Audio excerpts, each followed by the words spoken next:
Hey everybody, what's going on? Hellmite here, bringing you another video from Grab the Lantern today.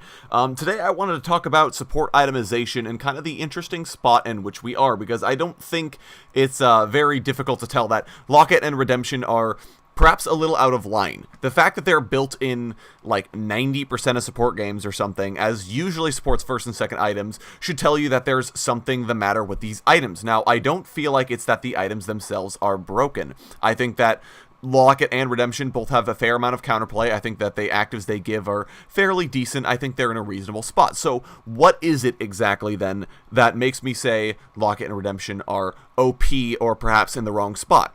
Quite simply, it's this. And this kind of builds into a few of the other things I've been seeing over the last few months with a lot of non-traditional supports ending up in the bottom lane. You have a lot of mages like Karma and Zyra, but even more interesting mages, shall we say, like Brand and Veigar showing up in the bottom lane. You have a lot more tanky supports, and a lot of the time, the traditional healers like Soraka and Janna just simply aren't getting played. And my biggest question is kind of, why is that? Why are these champions not getting played? And it kind of occurred to me that it's because Locket and Redemption exist. Now, this is because Locket and Redemption give any champion the ability to heal and shield their allies. Any champion has this ability now, as long as you build these items. And so if I'm Braum and I can't do either one of these things, I build Locket Redemption, now I can. So why would I play a champion who's dedicated to healing and shielding when I can play Braum and get a mix of everything? I can heal, I can shield, I can peel, I can tank, I can do everything because I built a couple of items. The other thing is that a large reason they can get away with doing this is because the bonuses given by Redemption and Locket are very generic. There's no particular reason that you would consider, oh, well, I'd build Locket of the Iron Solari, but I don't like the stats on me. You don't care. You just build it because the stats are generic. They give you mana sustain, they give you health sustain, they give you health, they give you just generic stats. So you don't feel bad about building a Redemption. You don't feel bad about building a Locket because no matter what, they're giving you stats that, sure, you could go for this. And so the fact that these items are so generalist is part of the problem with them, and I think part of the reason why support itemization is in such a weird spot at the moment, and why a lot of supports are being crowded out of their natural lane. Now, I do think that there's perhaps a bit of an interesting way to fix it that I've been thinking of, and that would be to create a new kind of stat along the lines of lethality that's heal and shield power, which we already kind of have as part of Forbidden Idol. It has that slight boost to your healing and shielding power when you have a Forbidden Idol, and I would actually really love to see this stat become more widespread, put it on more items, have it be an actual stat in the game, maybe start giving support champions like a heal and shield power scaling on their abilities. And this would have a few benefits, actually. First, it has the aforementioned goal of fixing Locket and Redemption. Now, I'm not going to build a Redemption, or I'm not going to build a Locket, because it's going to give me heal and shield power, which if I'm Braum, I literally can't do anything with that stat. That feels pretty bad, so I'd focus more on tanky itemization, and I would have a legitimate trade-off if I did build Redemption.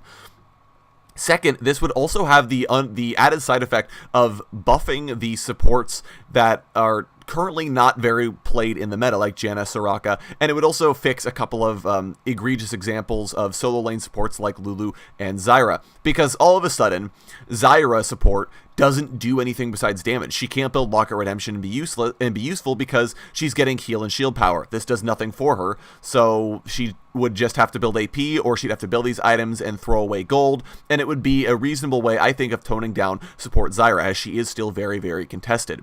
Meanwhile, Lulu could lose the AP scalings on her utility spells in favor of heal and shield power scalings, and this means that a Lulu that builds supportive has the ability to scale up her supporting abilities and not her damage at the same time. Conversely, she can build damage without also bolstering her utility. So Lulus now have to make a choice. Do I build straight damage? Do I build straight utility? Or do I have to kind of mix and match? Either way, she's not nearly as effective as she was before, and this solves Riot's balance problem with her, where she's either too good at support or too good in the solo lane, and the problem is you can't buff one without buffing the other, and it ends up being difficult. As long as you did that, you wouldn't have to worry about that at all. Now, I'm sure there are problems with this idea. I would be very surprised if Riot have not been thinking along these lines, but I would be interested to see in kind of how this would play out, what kind of supports would show up, and just would this be a bad idea? I know Riot have talked about creating more class-specific stats before along the lines of lethality. They mentioned this shortly after the Assassin rework came out, and I would think that this would be a natural place to look for these kinds of scalings to make supports in a better position and to make it so that Locket and Redemption aren't the only things that you're required to build in order to be considered a support. Anyways, that's gonna be it for me today. Let me know your guys' comments on this. I know this is a bit of an out there example, so I would love to get some feedback and some discussion going in the comments and kind of talking about maybe this is a bad idea, maybe this is a good idea, how could this be abused, how would this possibly help, and any comments you guys have, I would love to hear about this topic. If you enjoy the video, go ahead and leave a like. If you really enjoy the video, consider subscribing. I upload a video every Monday, Friday, and on patch days as well. Once again, thank you guys so very much for watching. I do appreciate it, and I will talk to you all later.